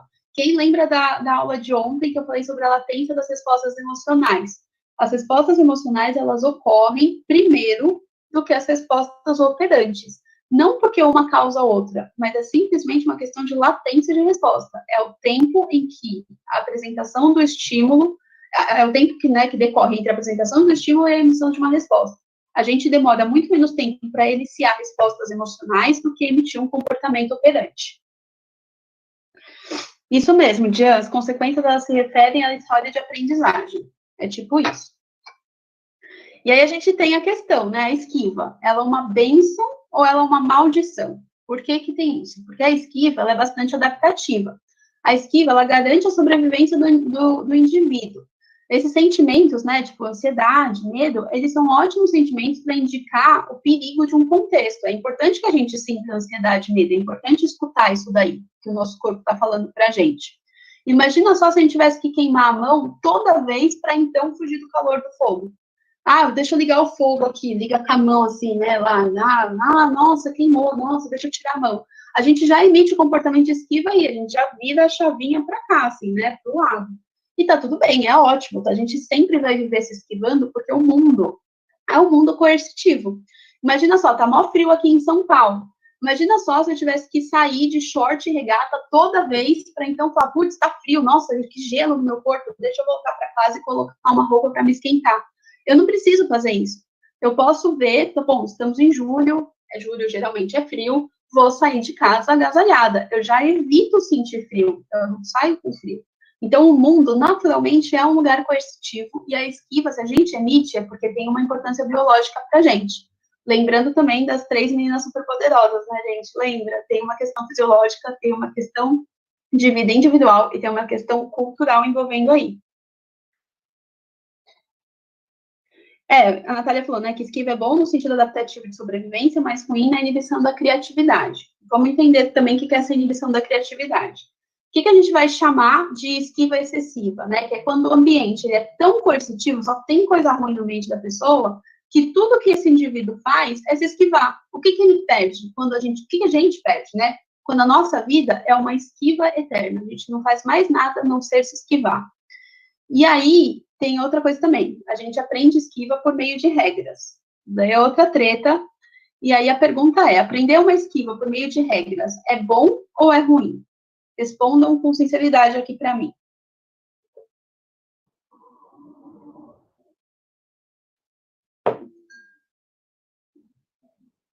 Yasmin falou, depende. Janiele falou que é ruim aprender esquiva por meio de regra. Vinícius acha que é bom. O Rogério acha que é ruim. Vinícius, em parte. Depende de quem está ensinando. Gente, aprender esquiva por meio de regras é muito bom, mas também é muito ruim. Então, como que a gente aprende esquiva por meio de regra? Por exemplo, a gente não precisa ser atropelado por um carro para aprender a atravessar a rua quando está na faixa, ou quando os carros param, ou quando o farol fecha. A gente aprende desde criança, tipo, espera o farol fechar, espera o carro atravessar, o carro parar, para então você atravessar a rua. A gente aprende esse comportamento por meio de regra, a gente não aprende esse comportamento testando. Quem aqui aprendeu a atravessar a rua na faixa porque foi atropelado por um carro, né? Eu acho que não. Uma criança poderia morrer ou se queimar se não aprendesse a não tocar no fogo. A Natália perguntou se pode levar o desamparo aprendido em incesto. O desamparo aprendido é outro rolê, Natália, mas chegaremos lá um dia. O desamparo aprendido tem a ver com previsão e controlabilidade, não tem a ver muito com a questão só da esquiva. Então, assim, é bom quando a gente aprende coisas que realmente nos colocariam em perigo. Então, assim, a gente não precisa fazer várias coisas, colocar em vários riscos para, então, fazer alguma coisa. A gente não precisa morrer de fome para, então, aprender a cozinhar alguma coisa, procurar comida, chamar um iFood, sei lá, o que vocês quiserem chamar. A gente aprende a comer antes de morrer de fome, antes de ficar em total privação. A gente aprende várias coisas assim que garantem a nossa sobrevivência. Mas a gente está numa cultura, então a gente não aprende coisas só sobre sobrevivência. A gente aprende outras coisas também. Então, tem vários exemplos de esquivas que a gente aprende que não são tão boas assim, que acabam sendo danosas, tanto para a sociedade quanto para o indivíduo ele mesmo. Então, sei lá, chamo aí para vocês. A gente acabou de ter, né, uma discussão enorme e continuamos tendo, e espero que continuemos aí para frente, sobre questões de racismo e tudo mais. Quando a gente aprende, sei lá, através de regras não necessariamente descrevem uma contingência inteira, tá? A gente aprende que coisas relacionadas a negros devem ser evitadas, a gente acaba se comportando dessa forma. E aí, o que acontece com a sociedade? O que acontece com todo mundo? Então, não é uma esquiva muito boa. Não é uma esquiva que a gente aprende por regras que é boa. Outras coisas, dependendo também da história de vida individual de cada um.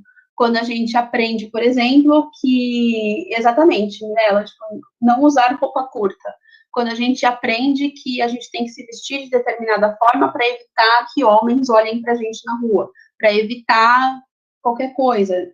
Também não sei se é uma esquiva muito boa. A gente está falando aí no nível cultural que acaba interferindo na vida individual de cada um. Quando a gente vai falar de vida individual, né?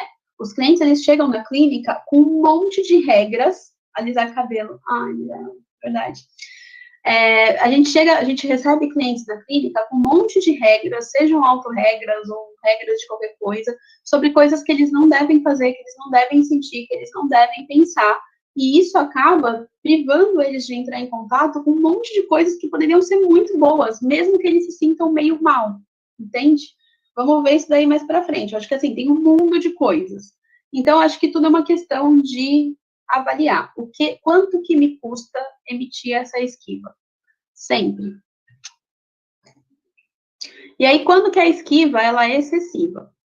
Quando não tem diversão, os efeitos colaterais, né? Não há diversão, negatividade, inflexibilidade, dificuldade de escolha, tem morte da espontaneidade, morte da criatividade, morte da aprendizagem. A pessoa não faz mais nada, ela só se esquiva. Se esquiva para não se sentir mal, se esquiva para não ter um pensamento ruim, se esquiva para não levar uma bronca, se esquiva para não entrar em contato com coisas que na história de vida dela ou na cultura dela foram pareadas com coisas ruins. Então, a vida se torna uma esquiva e não tem espaço para mais nada acontecer. Isso é um dos efeitos colaterais ruins da esquiva em excesso. E aí vamos entrar na questão do paradoxo da esquiva, que alguém falou aqui, né? A Thaís perguntou do toque. O toque é um bom exemplo de esquiva excessiva. Um bom exemplo. Eu tenho cliente com toque também. É difícil. Eu tenho. Thaís tem toque, tá? Thaís, sinto muito pra você. Obrigada por compartilhar. De verdade, tá? Não foi deboche, não. Então, assim, né? Vamos entender o paradoxo da esquiva, que é aquela coisa da esquiva ser cíclica, né? Que a coisa não para, não termina nunca. Então, vamos entender aqui. A gente tem a presença do namorado, a menina guarda o celular, desliga o celular e ela evita a bronca e a cara feia, não ocorre. Aí, depois de um mês de esquiva bem sucedida, na presença do namorado, eventualmente ela pega o celular e abre o Instagram. E aí vem a bronca e a cara feia. O paradoxo da esquiva, gente, está exatamente nisso. A esquiva, ela leva para... O sucesso da esquiva significa fracasso. Por que isso acontece? Por que significa fracasso? Porque a gente nunca sabe, a gente não vê a consequência acontecendo. É simplesmente a ausência de consequência. A consequência da esquiva é a ausência de consequência. Então, eventualmente, depois de não levar um monte de broncas, de evitar várias broncas, ela vai lá e pega o celular. Ou porque, sei lá, desfez a relação, né? Não a relação com o namorado, mas a presença do namorado acaba não estando mais associada com bronca e cara feia. Ela teve esse sucesso. E aí ela pega o celular. Eventualmente, esqueci, peguei o celular e tudo mais. Vem a bronca, vem a cara feia, e aí volta tudo de novo. Então, o paradoxo da esquiva é justamente essa questão. Sucesso na esquiva significa fracasso na vida. É isso. Essa é a questão do cíclico. Por isso que a esquiva, ela não tem fim. É uma coisa que não termina, porque a bronca e a cara feia vai vir eventualmente. Ficou clara a questão do cíclico, para quem tinha perguntado? Por isso que a esquiva é cíclica. E o controle aversivo, de modo geral.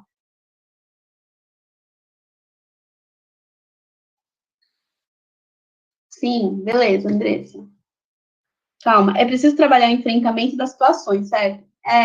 Natália, precisa. Nesse caso do namorado ruim, não sei se é uma questão de enfrentamento, assim, mas talvez uma questão de término mesmo. E aí a pergunta é, por que não termina com um cara tão bosta, não é mesmo? Aí a gente tem que investigar na clínica. Muito provavelmente não termina por esquiva. Ai, Gabriele, frase basicamente do Sidman, tá? Eu só coloquei fracasso na vida, eu acrescentei na vida.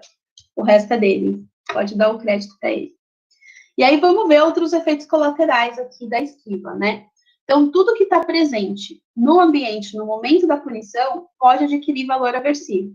Então, o celular se torna aversivo, o Instagram se torna aversivo, a casa do namorado se torna aversiva, a foto do próprio amigo lá, do amigo, ou o próprio amigo em si, ele se torna aversivo também. Tudo isso se tornam coisas a serem evitadas. Então, a menina pode não querer mais ir na casa do namorado, pode ficar com ranço do celular. Sim, tem gente que depois de assaltado joga fora até as roupas, é verdade. Porque tudo se torna tão ruim quanto, e a pessoa precisa ou fugir ou evitar essas coisas. Então, o Instagram também se torna... Quantas pessoas eu já vi na clínica que deletaram o Instagram, que ficaram com raiva do Instagram, que tipo, nossa, esse negócio só me traz desgraça na vida, vou deletar essa merda. Quando, na verdade, só tá palhado com as broncas do namorado. A própria casa do namorado, o amigo. Então, perde o amigo. Tipo, nossa, ficar com esse amigo me causa coisas tão ruins que eu vou ficar longe dele. Tudo isso porque está associado às broncas do namorado. Outro efeito colateral também. O reforçamento negativo, ele mantém o sujeito preso na atividade de desligar estímulos aversivos, de modo que ele não aprende mais nada. Limita a variabilidade do comportamento do sujeito. Então, assim, o que faz alguém feliz? Eu só sei evitar que as pessoas fiquem bravas comigo. Então, quando a gente vai aplicar, né, essa questão de reforçamento negativo, de esquiva e tudo mais, aprender através da esquiva, a pessoa se torna uma ótima esquivadora, mas ela só sabe esquivar. Quando a gente faz experimento com os ratinhos, com esquiva, né, principalmente quando a esquiva é multissinalizada ou não é sinalizada, porque também ocorre esse tipo de experimento, a única coisa que o rato faz é ficar na barra, apertando a barra para evitar as punições, para evitar o choque. Mesmo que ele tenha duas barras, uma barra de comida e uma barra de evitar choque, ele fica fissurado na barra de evitar choque. Ele não aprende a produzir a própria comida. Ou seja, uma pessoa que está sempre sob esquema de esquiva constante, ela não trabalha por reforçamento positivo. Ela não vê o que está acontecendo no ambiente dela, ela perde diversas oportunidades de diversão, de alegria, de relacionamento, de trabalho, de qualquer coisa que seja, porque ela está tão fissurada em apertar a barra da esquiva que ela não faz mais nada, ela só evita choque. Eu acho muito triste. E a gente vê muito isso na clínica. Geralmente as pessoas que chegam na clínica, elas estão no esquema de esquiva constante e eterno, assim. E a gente tem que tirar elas disso. E tirar elas disso significa levar, eventualmente, alguns choques. Outro efeito colateral é a superstição. O meu professor usou o exemplo dos nazistas, que as pessoas iam para a própria morte sem resistir por medo. Esse exemplo está no livro do Sidman, no Coerção e Suas Implicações, e eu coloquei o livro completo na nossa pastinha. Então, vocês podem observar lá esse exemplo. Eu estou até com ele aberto, acho que nessa página, não, na página depois dessa. Mas, assim, sim, acontece bastante. Então, o outro efeito é a questão da superstição, que a consequência da esquiva, ela não é muito clara, né? Não é, a consequência da esquiva não é a ocorrência de alguma coisa, é a retirada de alguma coisa. Nem a retirada, né? A prevenção de alguma coisa. Então, padrões comportamentais estranhos podem ser selecionados e isso sobrecarrega o indivíduo. E qual que é a diferença da superstição da esquiva para a superstição do reforçamento positivo? O reforçamento positivo, ele imprevisível, ele também gera superstição. Mas como a gente não é punido por tentar coisas novas, a gente não fica sobrecarregado, a gente pode simplesmente descansar. Nesse caso da menina, o que pode acontecer? O que pode ser selecionado? Desligar o celular ou não levar o celular para casa do namorado e fazer sexo mesmo que não tenha vontade. Isso a gente também já vê muito, já vê, assim, eu faço sexo com ele, mas eu nem tô muito afim, eu só fecho o olho e deixo rolar. Por que você está fazendo isso? Como que isso foi selecionado, sabe? E muitas vezes é uma seleção meio que perdida da esquiva, porque o controle aversivo, ele ensina muito a gente o que não fazer, mas não ensina o que a gente deveria fazer, não é mesmo? A Andressa tá um pouco triste, mas segue firme. Você quer falar sobre isso, Andressa? Tá tudo bem? Se quiser falar sobre isso, não fala aqui, tá? É uma disposição, manda no direct. Tá, beleza. Não segue. Outros efeitos colaterais seria desligar-se. Então, por exemplo, desligar-se da sociedade, da escola, do trabalho, dos problemas, da vida. E também pode levar a uma agressão verbal. Esse desligar-se é tipo, não se envolver com mais nada. Eu não me importo com mais nada. Então, a menina pega e fala, terminou o namoro, finalmente, nossa, terminou, conseguiu, beleza. Ela pega e fala, nunca mais eu vou me envolver com ninguém. E se fecha pro mundo e vive só lá no dela. Chega um cara novo, fala, não quero saber. Não, já elimina, já põe para fora e tudo mais. É muito comum ver isso acontecer em mulheres que finalmente se livram de relacionamentos abusivos. Não querem se envolver simplesmente com mais ninguém. E isso seria a questão do desligar-se. Então, quando a escola, por exemplo, também é extremamente aversiva, o aluno simplesmente para de estudar. Ou então, em último caso, faz qualquer coisa para ser eliminado não, como é que fala? Eliminado Big Brother. Como que é? Tipo, expulso, para ser expulso da escola. Então, acho que muitas pessoas já devem ter visto alguma coisa parecida, ou ter escutado, daqueles alunos que são problemáticos, que leva bronca e nada funciona, que é suspense, que é isso, até que chega um ponto que eles são expulsos. Isso daí tem a ver com desligar-se da sociedade, da escola e tudo mais. Thaís, eu vi que o Skinner tá na final, a gente tem que votar. Vou votar até hoje às 8, hein? Todo mundo entrando lá no Instagram, que eu esqueci o nome, porque eu sou péssima de nome, mas é para entrar lá e votar para o Skinner ficar, que eu quero que ele ganhe esse Big Brother. Seleção do BBB, tudo fazendo. Gente, maravilhosa. Vai ser a primeira vitória do Skinner no mundo, além dele ter ganhado meu coração também. E aí, gente, a gente entra um outro tipo de esquiva, que é a esquiva experiencial, que tem um experimento do Sidman, eu coloquei lá na pasta, que é sobre isso. Não me perguntem o nome, porque eu esqueci. Tem uns 15 experimentos, vocês vão ter que ler todos até descobrir qual que é o da esquiva experiencial. Mas ele faz um experimento sobre isso também. E a esquiva experiencial é a que a gente mais encontra no contexto da clínica, que é a esquiva de eventos privados e de sensações corporais e pensamentos desagradáveis. Então, o cliente ele faz qualquer coisa que faça parar essas sensações e o afaste dos pensamentos. Mas isso implica em restrição ao acesso de outros reforçadores.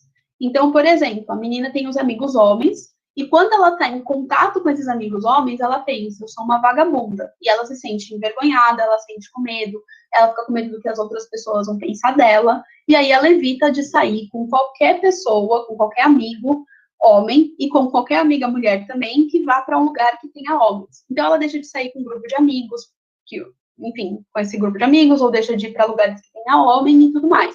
Então, não é que ela está evitando os amigos. Não é que os amigos são aversivos para ela e ela acaba evitando os amigos. Ela está simplesmente evitando esses pensamentos e esses sentimentos ruins que vêm acompanhados de quando ela sai com os amigos. E a esquiva experiencial, gente, é a pior que tem. Porque é o que a gente vê na clínica e é o que realmente deixa a pessoa sem contato com outros reforçadores. Ela fica cada vez mais presa dentro de si mesma, cada vez mais presa a evitar esse tipo de sensações ruins. E aí ela não faz absolutamente mais nada. Ela só evita. Evita se sentir mal, evita pensar tal coisa, evita não sei o quê. E aí a vida dela se torna só isso e ela não tem mais amor no coração para se divertir e nada mais. Então é bem comum essa questão da esquiva experiencial aparecer em nós, seres verbais. uma vida baseada em R-. É tipo isso, André. É tipo isso. É o que a gente vê bastante na clínica, as pessoas só na esquiva. E aí eu sempre falo, né, pra galera da clínica, assim, né, pros pacientes, que a vida é como se fosse um gráfico. Então, quando ela se esquiva, por exemplo, aqui, realmente é uma porcaria, ela não vai mais sair com os amigos. E deve ser muito triste não sair mais com os amigos, deve ser muito triste ficar só dentro de casa, sempre, sem ver ninguém, sem conversar com ninguém, você se vê sozinha, não tem um grupo de amizades, nem nada. É uma dor crônica, mas é uma dor que é controlável, é uma dor que ela já conhece, que ela sabe como que é. Vai durar a vida inteira, mas é só aquilo. Vai durar para sempre, mas é só aquilo. A partir do momento que a pessoa começa a se expor, a sair com os amigos, e começa a ter pensamentos do tipo, sou vagabunda, tenho vergonha, o que é que as pessoas vão pensar de mim? Vai doer pra caramba. A curva vai lá pra cima, assim, ó, de dor, de sofrimento, de sensações corporais ruins e tudo mais. Mas é um pico, e depois ela passa, ela não vai mais acontecer. Você vai estar livre para testar e experimentar outras coisas. É a tal da dessensibilização também que a gente meio que conversou na outra semana. Porque o contato com o reforçador positivo, eventualmente, vai ser bem mais forte do que esses pensamentos ruins e tudo mais que ela acontece.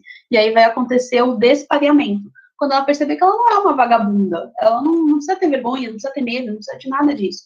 São sentimentos que vão acabar não sendo mantidos por absolutamente nada, mas tem que se expor. Não tem jeito. Gabi, só uma dúvida. Então, muitas vezes, por mais que esteja pesada a situação, né, é custoso para ela, tá perdendo reforçadores, compensa mais continuar vivendo assim, porque, como você falou, ela já conhece, do que ela arriscar até mesmo, tentar se expor, sair, falar o que pensa. Porque eu acho que só isso já pareceria uma bomba, assim, ela já não ia suportar. Dá essa sensação que você fala. Seria mais ou menos isso? Não, é exatamente isso. É exatamente isso. É muito mais fácil aguentar um sofrimento que é constante e conhecido no longo prazo do que aguentar um sofrimento que não se conhece, que você não tem controle nenhum sobre isso, que vai te causar uma sensação péssima, bem aguda. Mas essas são as sensações que a gente precisa ter para ter uma vida saudável. Porque senão a pessoa vai ser sempre triste cronicamente. E é isso. É confortável, mas é triste. E ao mesmo tempo que ela também não sabe como seria a reação das outras pessoas, né? Às vezes ela não tem esse controle, então acho que é pior ainda, né? É como você falou, o desconhecido já assusta. Sim, é isso. Eu acho que tem a questão também das autorregras, que seria o self como conteúdo que a gente vai chamar na ACT, né? Que é quando a pessoa tem autorregras tão bem estabelecidas sobre si mesma, ou sobre outras coisas, principalmente entre si, de si mesma, né? Que ela segue a risca. Então, assim, mulheres que saem com amigos homens são vagabundas. E eu não sou uma vagabunda, então eu não saio com amigo homem. Pronto, evitou, tudo bem, não vai ser assim, não vai ser vista dessa forma. Mas será que ela seria vista dessa forma se ela saísse com amigos homens? Ou será que é tão ruim assim ser vista dessa forma? Vale a pena? Eu acho que é isso que a gente vai discutindo na clínica, a gente desfazendo isso, mas sempre observando o que a pessoa perde, né? O que tá no jogo ali, quanto custa para ela manter essa autorregra ou esquivar simplesmente desse tipo de pensamento, desse tipo de sentimento. Ela perde a oportunidade de se relacionar, ela fica sozinha, ela não conhece mais do mundo, ela não sai, ela não se diverte, enfim. Perfeito, obrigada. Imagina. A Andressa falou, né, que aceitar que as coisas funcionam em esquema de reforço intermitente torna tudo mais fácil. Adoraríamos que os gráficos da vida fossem representados numa eterna curva de 45 graus. Mas o natural é oscilar, apesar dos pesares. Todos os reforços compensam o resto. Gente, mas é muito bom ser intermitente o reforçamento. Tipo, a gente fica saciado se é toda hora, sabe? Não é muito bom, assim. É legal ser intermitente. Se o esquema de reforço intermitente existe e a gente é mais sensível a ele, tem uma função positiva aí. Tem uma função biológica de sobrevivência que a gente não pode negligenciar. Então, ser intermitente não é ruim. Eu acho que quando tem outros esquemas operando, tipo uma punição junto, aí eu acho que é ruim. Ou quando o reforço ele é condicional a você fazer alguma coisa que vai contra as coisas que você acredita, ou contra os seus valores, ou que você tem que se anular, ou que você tem que perder outros reforçadores para ganhar aquele, que eu acho que é a questão do relacionamento abusivo. para que a menina ganhe atenção e amizade, e atenção e carinho e amor do namorado, ela precisa perder os amigos que ela tem. Tá muito caro esse reforço. Sério mesmo? Não dá para conseguir amor, carinho e atenção de outro modo, de outra pessoa que não seja essa que coloca uma condição aversiva junto? Vamos atrás, eu tenho certeza que tem. E aí tem outro efeito colateral do controle aversivo, que a gente vai chamar de contra-controle. E aí eu trouxe um próprio exemplo do Fred para falar para vocês sobre isso. Então, o que é o contra-controle, né? Quando a gente não pode nem fugir, nem esquivar, a gente aprende a controlar quem nos controla. Então, um exemplo do Fred, ele trabalha numa empresa, é uma empresa americana, ele trabalha de casa, e ele tem horários de trabalho super ruins e uma inflexibilidade muito grande. Ele não consegue conversar nada lá, ele tenta conversar, ele tenta mudar alguma coisa e não dá. E ele tem 30 minutos de intervalo contados em um cartão virtual que ele tem que bater, senão desconta o salário dele e resulta em repreensão verbal por parte da galera lá de cima. Então, assim, o horário de trabalho dele é de terça a sábado, das 4 da tarde até meia-noite. De sábado, é das 4 da tarde até as 10h30. E aí, ele tentou conversar lá na empresa para que ele não fizesse esses 30 minutos de intervalo, para que ele pudesse terminar o trabalho às 10 horas da noite. E a empresa falou assim, não, você tem que fazer o intervalo sim, senhor, não tem como não fazer intervalo. E aí o Fred falou assim, o Fred não, né, porque ele é inglês e ele não tem essa coisa de contra-controle tão grande quanto eu, brasileira, tenho. Contra-controle por brasileiro é o tal do jeitinho. Eu sou a verdadeira brasileira cheia de jeitinhos. E aí eu falei pro Fred, amorzinho, para de ser tonto, meu filho. Não precisa pedir para tirarem o seu intervalo. Faça o intervalo. Você não tem que trabalhar até as 10h30? Pois faça o intervalo às 10. E aí você vai terminar de trabalhar às 10. Acabou. É só das 10h30 você ir lá e bater o cartão virtual. Tipo, ó, então acabou o intervalo, bate o cartão virtual de novo, acabou meu expediente. Pronto, controlamos a empresa. Então, a empresa não permitiu que ele não fizesse o intervalo e parasse de trabalhar às 10, não tem problema, ele faz o intervalo às 10 e para de trabalhar às 10.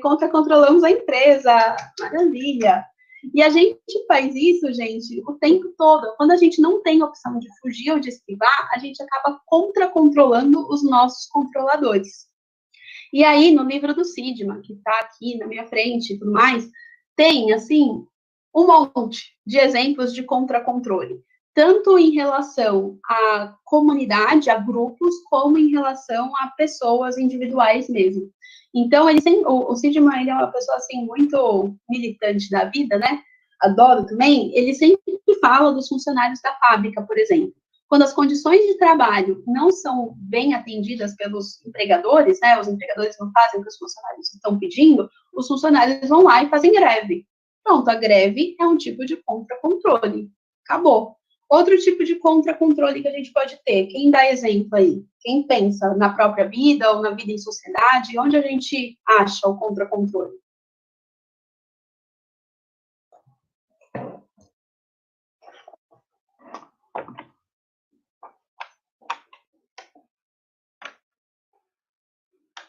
Radar de velocidade, sim.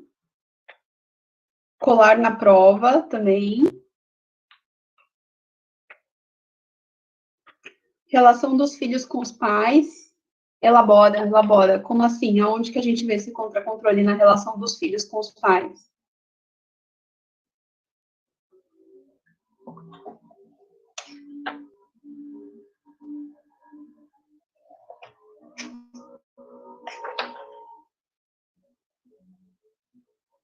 Militância, sim, André. Desculpa, Andressa, eu não vi, pulei. Desculpa, porque eu estava lendo o livro do Sidman ao mesmo tempo, porque eu sou muito apaixonada, né? Mas sim, também. Militância pode ser quando uma pessoa é parada por uma blitz, o policial quer multar e a pessoa oferece suborno para não ter multa. Pode ser considerado um exemplo de contra-controle? Pode. Porque quando a gente controla os nossos controladores também. A Kelly falou nas regras que os pais colocam, sim, pode ser. Eu acho que uma forma de contra-controle pode ser mentir, burlar a regra, fazer escondido também é uma forma de contra-controle. Então, a gente acaba controlando os nossos controladores. Super. Obedecer os pais só na presença deles, também. Ser de um jeito na frente dos pais e ser de outro jeito na frente dos amigos. Tudo isso é tudo contra controle. Quando a criança chora, assim, porque os pais não dão algo, pode ser. Eu acho que essa relação, né, de criança fazendo birra versus os pais, eu acho que é uma relação, assim, muito legal, muito complexa de ver, porque os dois lados são reforçados. A criança, quando chora e consegue o que ela quer, ela é reforçada positivamente pelos pais a continuar chorando.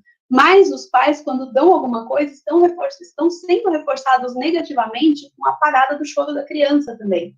Então, sim, é uma forma de contra-controle, super pode ser. A criança acaba controlando os pais de alguma forma. E só que qual que é o problema do contra-controle? O contra-controle, ele não termina aqui. Porque a empresa do Fred, eventualmente, ela vai perceber o que a gente está fazendo. E aí, muito provavelmente, vai colocar um outro tipo de controle em cima disso. Então, o contra-controle não acaba. O controlado, aversivamente, emite contra-controle e o controlador vai emitir contra-contra-controle. E é uma coisa eterna. Vai uma coisa atrás da outra, uma coisa atrás da outra. Eu acho que o Sidman, ele, se não me engano, tá? Ele fala muito em relação a isso. Ele escreveu esse livro em 1989. Então, ele estava bem sob controle da questão da Guerra Fria dos Estados Unidos. E ele fala que essa relação entre Estados Unidos e Rússia era um eterno controle contra controle, controle contra controle, controle contra controle, que não parava nunca mais. A Daphne falou nos comportamentos ciumentos. Pode ser também. Uma tentativa de controlar, e aí vai contra-controlar. E o problema, gente, é que não termina nunca. É um tentando se sobrepor o poder do outro. E aí, eu faço a pergunta para vocês, que a gente vai para frente. O controle aversivo funciona? E o que é funcionar para vocês? Tentem me falar. Se alguém quiser abrir o microfone para falar, pode falar também.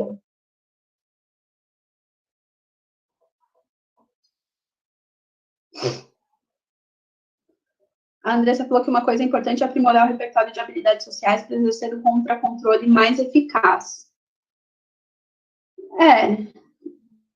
Quando não tem realmente como escapar desse controle, muito provavelmente, talvez sim. E aí, gente, controle aversivo funciona? Depois dessa aula que a gente teve sobre tudo, controle aversivo, vocês acham que funciona? Oi, Gabi.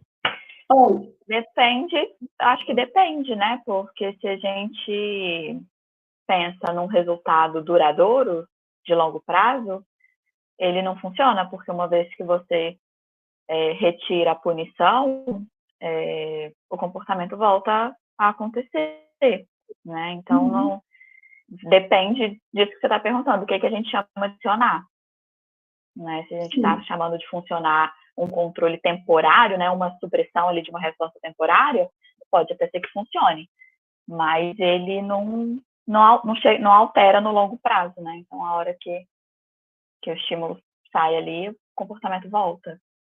Sim, é isso. E assim, né, além do comportamento voltar quando a punição é retirada, o que acontece mais? Vale a pena o controle aversivo? Depois de tudo que a gente viu sobre os efeitos colaterais, sobre o que pode acontecer com uma pessoa, o contra-controle, a pergunta é, vale a pena esse tipo de controle na vida?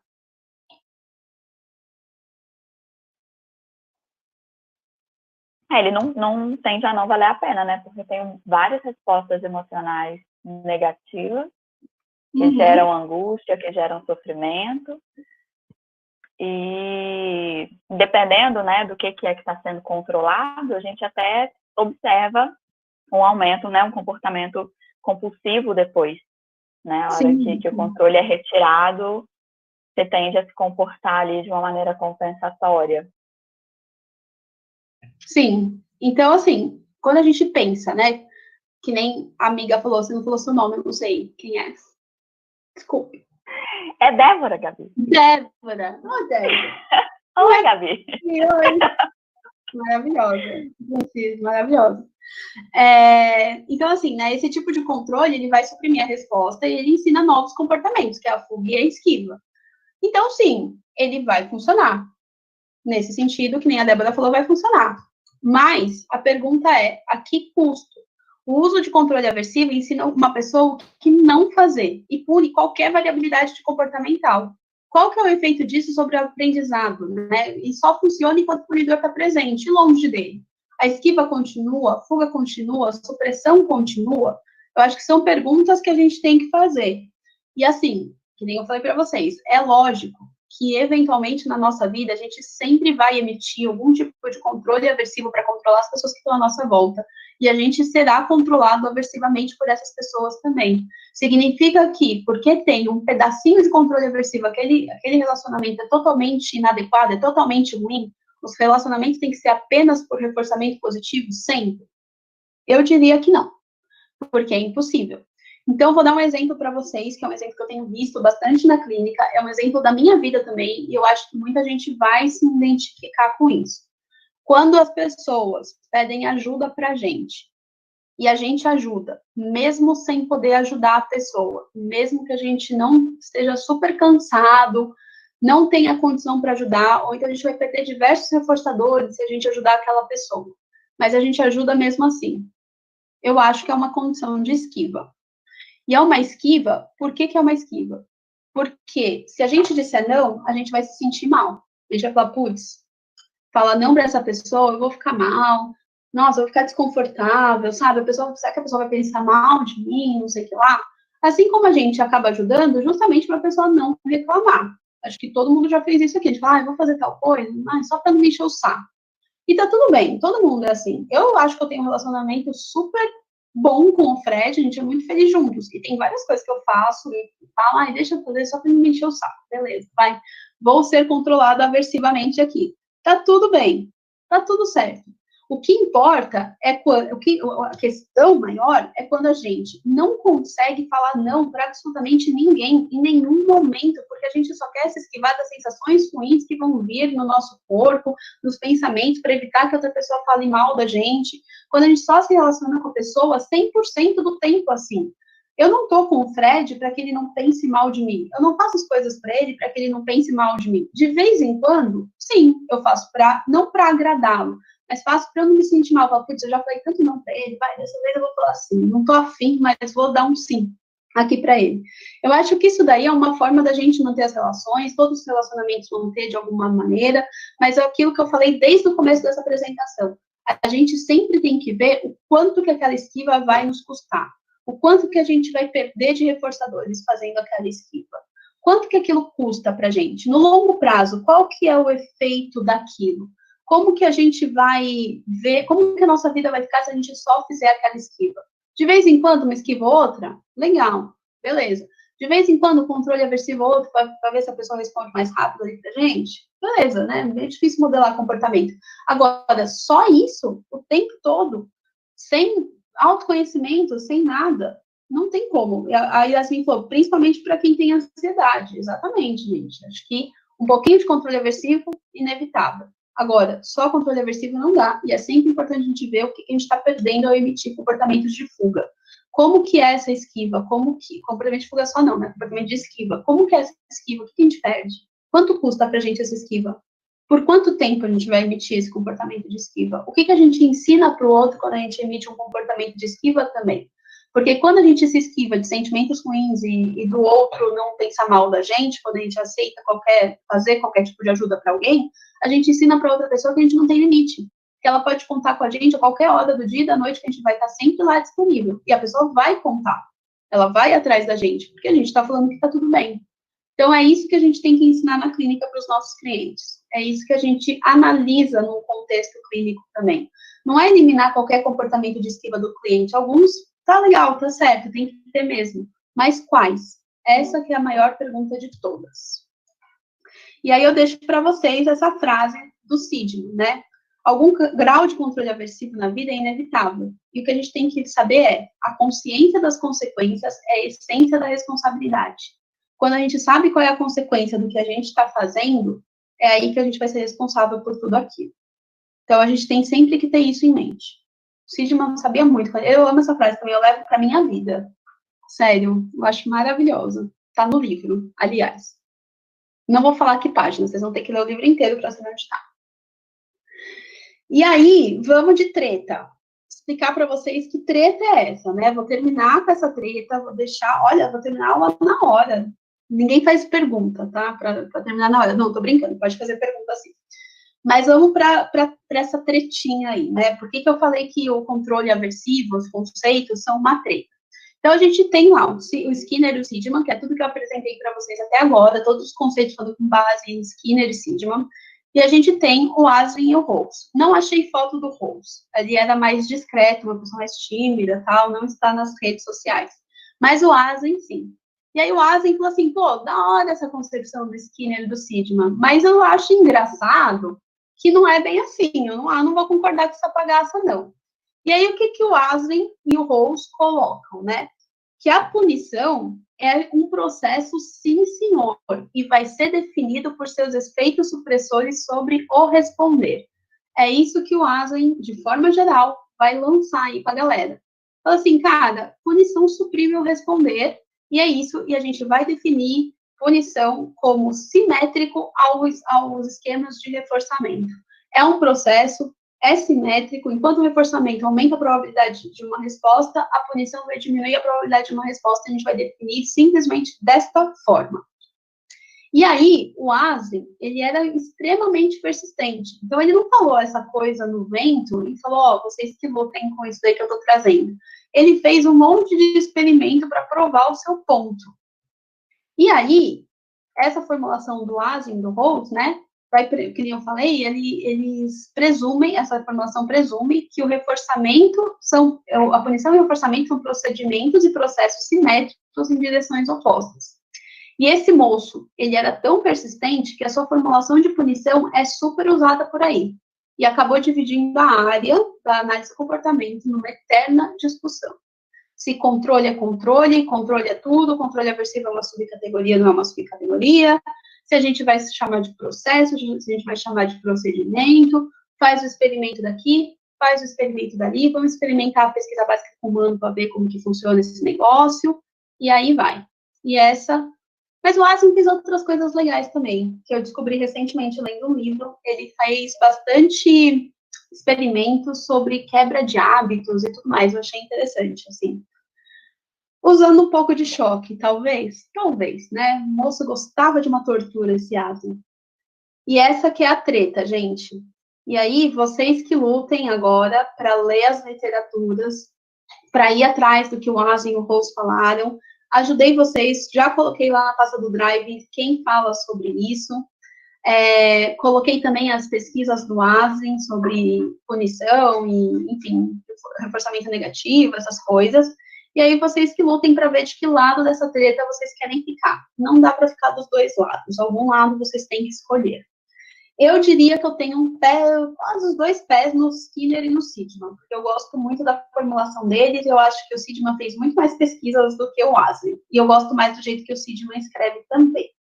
Mas, quando a gente lê o Aslin, ele quase convence a gente. Gente, é quase a galera do PCC, eles quase convencem a gente.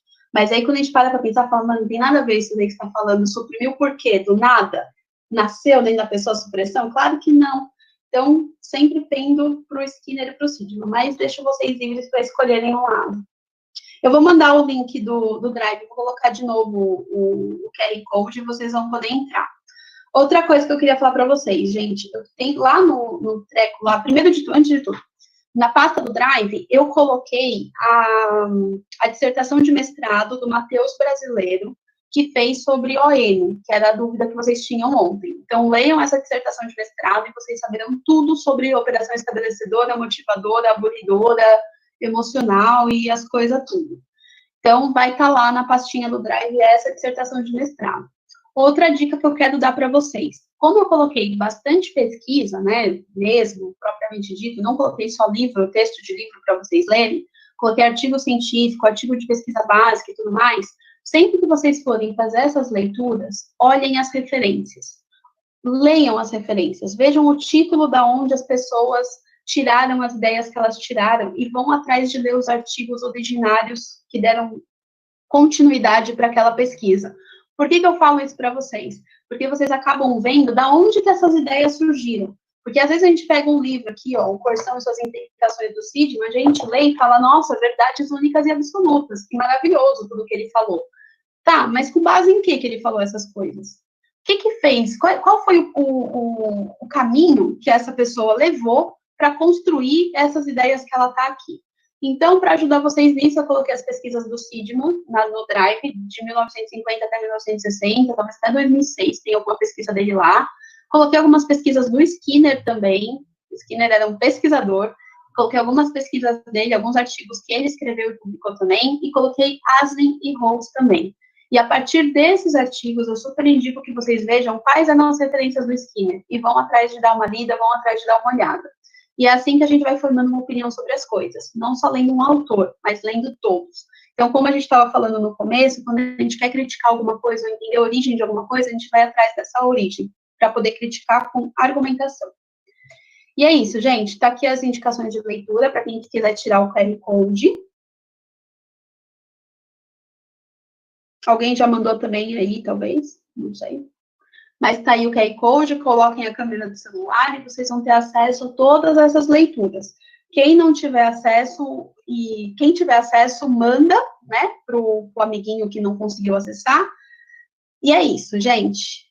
E quem tiver mais alguma dúvida, me manda por e-mail, que eu tento responder o quanto antes. Não hoje, que hoje eu vou dar uma descansada. Mereço ver uma série, não mereço? Então, é isso, gente. Muito obrigada pela participação de vocês. Se alguém quiser tirar alguma dúvida agora também, a gente tem um tempo. Fiquem à vontade.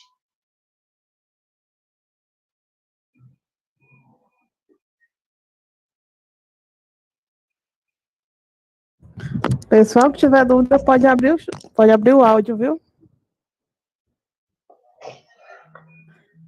Minha dúvida volta.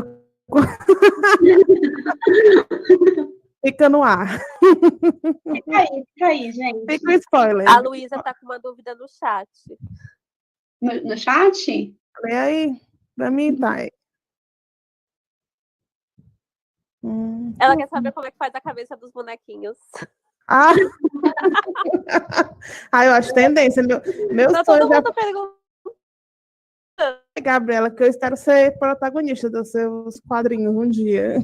Será? Mas eu preciso de foto sua, poxa. Você não pode. Não, a minha bonequinha. Ah, você é uma boneca. Gente, eu faço os bonequinhos no Photoshop. Ah, é? É.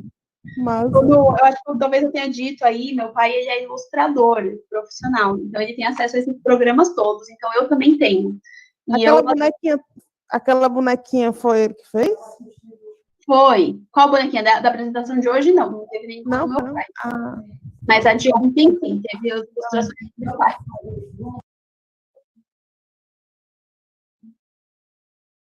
Mexer no Photoshop é muito difícil, não é tanto. Ô, Luísa, que pergunta você quer que eu leia? Onde estão essas perguntas?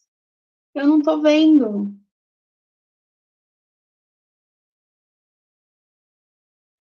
Essa pergunta da cabecinha.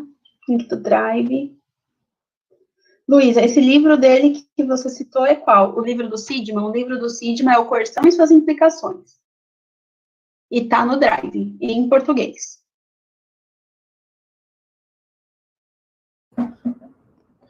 O Corsão. Sim, esse daqui, ó. Meu Deus. Uhum. O meu é todo rabiscado, ó. É o melhor. Vou fechar o livro, hein? Se ninguém tem mais dúvida, ó. Tá. Ah, sim, os slides que vocês querem. Gente, eu posso pôr, eu vou colocar como PDF, porque eu tenho uma história punitiva com pessoas pulando meus slides. E eu me sinto meio desconfortável de colocar